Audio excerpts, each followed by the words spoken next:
We are going to take a closer look at the Amish and what goes on in the culture itself through the lens of abuse. But if you haven't seen my previous video on who the Amish are, make sure you watch that one first. Before we begin, I just want to start off by saying I am in no way promoting abuse or trying to paint a bad picture for the Amish culture. There are some good, wholesome Amish people out there, and this is just a group within the Amish culture. With that out of the way, let's get started. Elizabeth Hilty was born into the Amish culture through Amish parents in Bern, Indiana, with 12 siblings, with her being the oldest. Her community was the most conservative in the Adams County area. She was very sheltered, like a lot of Amish are, and also met her husband in youth group like most Amish do as well. She grew up with loving parents who were very respectful of each other and their kids. Her parents were very protective over her and her siblings and wouldn't let her go out at night or to certain places alone without one of the parents going with, because the parents didn't want anything to happen to their kids. During her relationship with Willis, he treated her like a queen, and then right before the marriage, Willis told her that he can be very stubborn, but she just shrugged it off and they eventually got married. During the marriage, Elizabeth kept telling herself that one day Willis will change, and they ended up going on to have 7 kids. She started to get all kinds of abuse right after the marriage, like sexual abuse, physical abuse, mental abuse, financial abuse, and any other kind of abuse you can think of. He did it, but sexual being the worst kind of abuse. When the water broke while pregnant with her oldest son, she went to a midwife, and since it didn't go on, the midwife sent her home, saying it was false labor, and told her to keep herself very clean and sanitized so she didn't get any kind of infection, which also meant no sex. And on top of that, she didn't feel good either. But her husband Willis didn't care and still had to have sex. She eventually told the bishop she was getting abused, but when the bishop would come to her home, they would just keep telling her, if you become a better wife to your husband, listen to your husband, or stop running out in front and not letting the man do his job. Willis wouldn't be this way. The midwife eventually called the police, and when they showed up, Elizabeth told them what had happened to her, and they were like, do you know what you just described? It's rape. And when she had enough of Willis's abuse, she read him the definition. He got mad and started to shove and slap her around in front of her then 4 and 5-year-old sons, and at one point slammed her into the wall, which left an indent in the drywall where her head hit, and forever has bad headaches from where the head hit the drywall, as well as neck issues.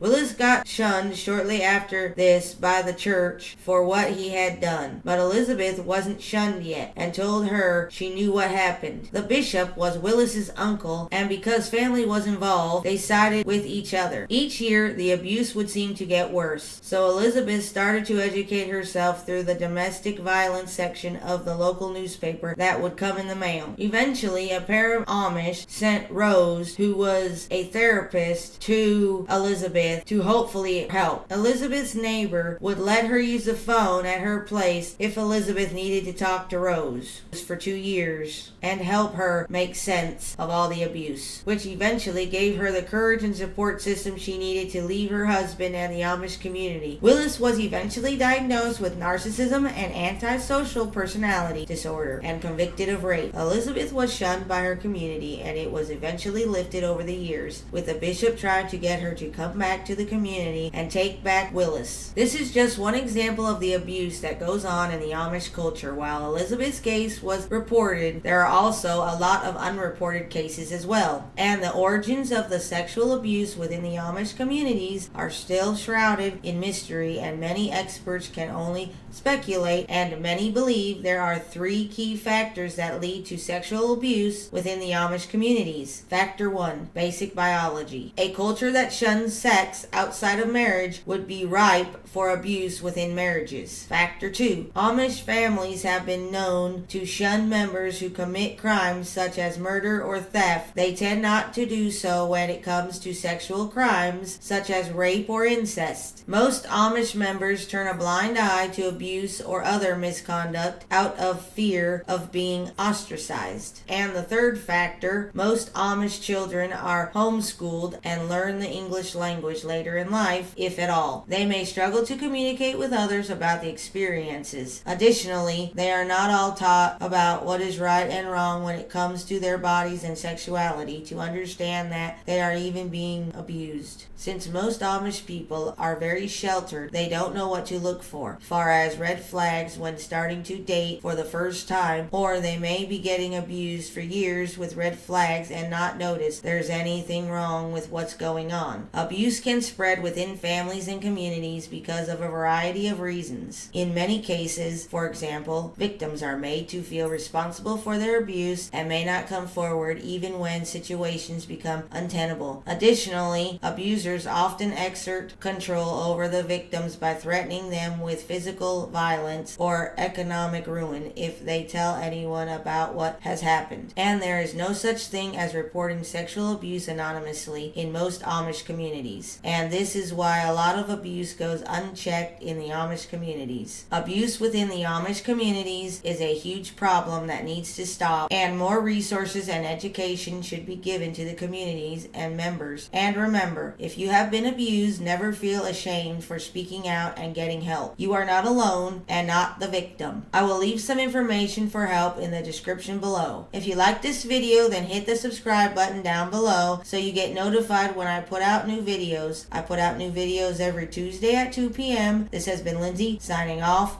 Peace.